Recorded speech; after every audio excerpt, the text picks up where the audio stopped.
mamíferos, tudo bem? Hoje nós vamos estudar o nosso sistema respiratório. Primeira coisa importantíssima que a gente tem que saber: para que é que a gente respira?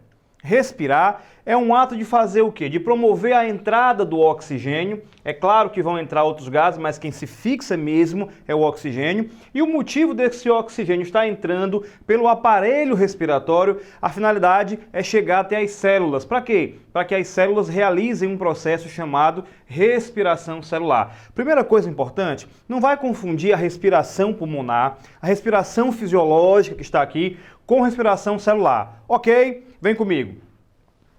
Aqui nós temos a cavidade nasal, como você pode observar. A cavidade nasal, por onde esse oxigênio, por onde o ar vai entrar. Esse ar, quando ele vem do meio exterior, ele está repleto de partículas. Ele está repleto de uma poeirinha aqui, uma sujeirinha ali, tá certo? Alguns micro-organismos também que vão entrar. Então é natural que a nossa cavidade nasal promova uma espécie de proteção. E como é que essa proteção é feita? Primeiro de tudo, você já deve ter notado que na nossa narina, na parte interna, existem pelos. Esses pelos vão agir, essas fímbrias vão agir como filtros, ou seja, são responsáveis por reter aquilo que vai entrando, aquele material que vai entrando na nossa cavidade nasal, que está carregado, obviamente, de sujeirinhas, de partículas. Então, à medida que esse ar vai entrando, existem aqui umas deformidadezinhas, tá? Umas ondulações na cavidade nasal que vão pegar esse ar que está entrando e vão mexer, vão revolver esse ar lá dentro. Ou seja, esse ar não desce, não chega e vai direto. Esse ar, passando pela cavidade nasal, ele vai ser filtrado, vai ser mexido, ele vai sofrer uma reviravolta danada lá dentro para ser ainda mais filtrado. Uma outra coisa importante, esse ar que vai descer do nosso aparelho respiratório, ele acaba sendo aquecido pelas vias aéreas superiores. Então, essa cavidade nasal, o que ela faz? Ela limpa, ela aquece e também ela vai umidificar esse ar que vai entrando. Sobretudo se a pessoa mora numa região de clima seco, esse ar pode danificar o aparelho respiratório. Preste bem atenção. Não respirar pela boca. Por quê? Porque quando você faz isso, você não está conseguindo filtrar as partículas e a garganta vai se enchendo de partículas, de bactérias, de fungos. Isso pode facilitar as infecções na garganta, ok? Portanto, respirar deve ser através do nariz. Olha só, quando esse ar vai entrando, que ele foi limpo, que ele foi filtrado totalmente, que ele foi aquecido, que ele foi umidificado, ele vai passar para onde? Ele vai descer pelo nosso trato respiratório, bem aqui assim, ó. Nota. Na aula de sistema digestivo ou digestório, nós vimos que existe uma região chamada epiglote que vai fechar essa entradazinha aqui respiratória. Só que aqui no caso nós estamos falando de respiração. Portanto, se você estivesse engolindo, essa epiglote iria fechar a glote para que não houvesse a passagem de comida para cá. Porque caso haja uma comidinha falando, imagina duas amigas fofoqueiras conversando, olha, tu viu, não sei o que, a outra lá, a perna dela tem celulite e tal, falando demais, sobretudo besteira, o que é que vai acontecer? Vai entrar lá um grãozinho de arroz, tá? E a pessoa vai fazer o quê? Tosse. A tosse nada mais é do que um reflexo. Está colocando para fora uma partícula que entrou acidentalmente no nosso trato respiratório e não deve se alojar nos pulmões, ok? Portanto, mas o ar, ao descer, o ar vai passar por uma região que é comum ao trato digestivo, ao aparelho digestório e ao sistema respiratório, chamado faringe. Tá? A faringe é comum dos dois, por isso que de vez em quando o que é que pode acontecer? A pessoa pode respirar pela boca, às vezes no caso da êmese, ou seja, o vômito, pode vazar aquilo que vem lá do tubo digestivo de volta pela contração do estômago, pode passar um pouquinho desse vômito aí para a cavidade nasal, um retorno, perigosíssimo isso no caso. Por quê? Porque existe uma intercomunicação chamada faringe. Ok? Tranquilo? Então vamos lá. O ar desce aqui, passando porque a epiglote vai estar aberta e vai se dirigir agora para onde? Para a laringe. Ou seja, esse ar vai descer, ele vai entrar nessa região aqui muito importante, que no caso vai ser a laringe, e ele vai descer pela traqueia. Veja bem, essa traqueia é um conduto que tem reforço de cartilagem. Para quê? Você já viu aquelas lutas MMA? quando o cara bate acidentalmente, bate no queixo da pessoa e resvala e vem para o pescoço. Se não fossem esses anéis de cartilagem ou em qualquer outra situação de pancada, a pessoa poderia ter o quê? Um amassamento da traqueia e aí não conseguiria mais levar o ar para essas partes mais baixas do aparelho respiratório. Portanto, a nossa traqueia tem anéis de cartilagem com a finalidade de aumentar a força, de aumentar a resistência da traqueia. Ok? Continua comigo aqui. Então esse ar, à medida que ele vai descendo, ele vai passando pela traqueia. É importante lembrar que o epitélio do trato respiratório é um epitélio pseudo-estratificado ciliado. Ou seja, tem cíliozinhos que são importantes e que vão toda hora limpando, toda hora vão filtrando esse ar que entra, tá? A mesma coisa que vai acontecer aqui, uma espécie de filtração também, quando esse ar vai passando pela cavidade nasal. Ainda tem um agravante aqui.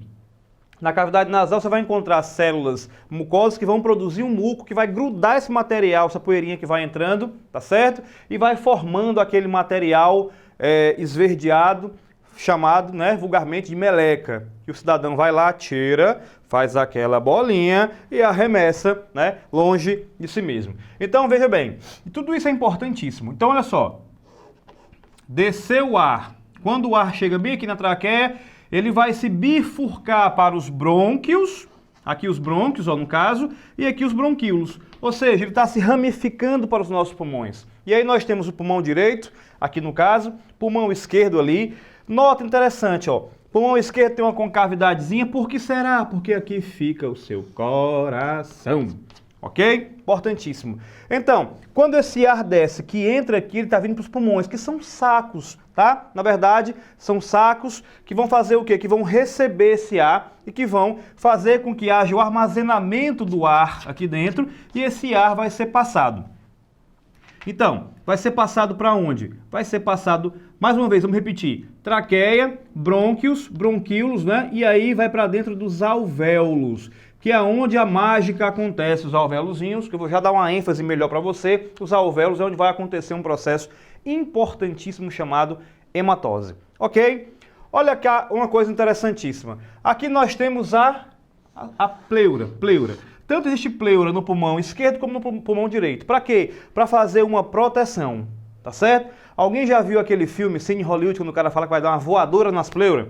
Ou seja, vai dar uma pancada tão forte no sujeito que ele vai ter, né, uma pancada zona aqui na pleura, pois é exatamente nessa região, tá? Essa pleurazinha são membranas que vão proteger o nosso pulmão, que vão evitar que haja um desgaste, ok? Por quê? Porque está todo o tempo fazendo isso, ó, inchando e secando, inchando e secando. Então tem que ter essa membranazinha para fazer, no caso, serosa, tá? Grava isso, é uma serosa, diferente de uma mucosa, que vai fazer a proteção. Importante. E aí nós temos também aqui o diafragma, a musculatura do diafragma, que é responsável pelos nossos movimentos respiratórios.